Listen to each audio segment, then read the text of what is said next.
Trop peu de moyens, trop peu de personnel, trop de patients. Pour les soignants de l'établissement public de santé mentale de La Roche-sur-Foron, les conditions de travail ne sont pas bonnes.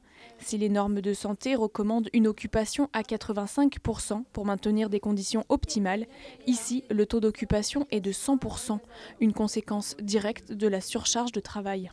Quand on est face à trop de stress et trop d'angoisse de la part de certains patients, on est obligé de les contenir, de les mettre en contention, de les mettre à l'isolement, et les professionnels qui sont obligés d'agir comme ça se sentent maltraitants. Normalement, un établissement de santé mentale couvre un secteur de 70 000 personnes en moyenne.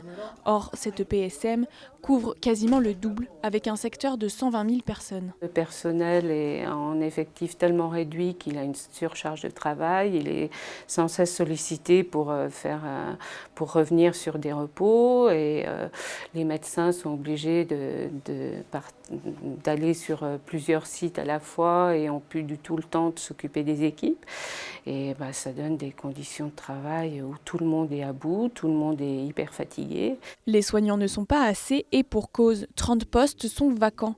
Du côté de la direction, le constat du sous-effectif est le même, mais le recrutement n'est pas évident entre les salaires concurrencés par la Suisse et la particularité professionnelle qu'est le soin en psychiatrie. La pénurie actuelle, elle est vraiment très aiguë. On avait un taux de turnover en 2017 qui était de 24%.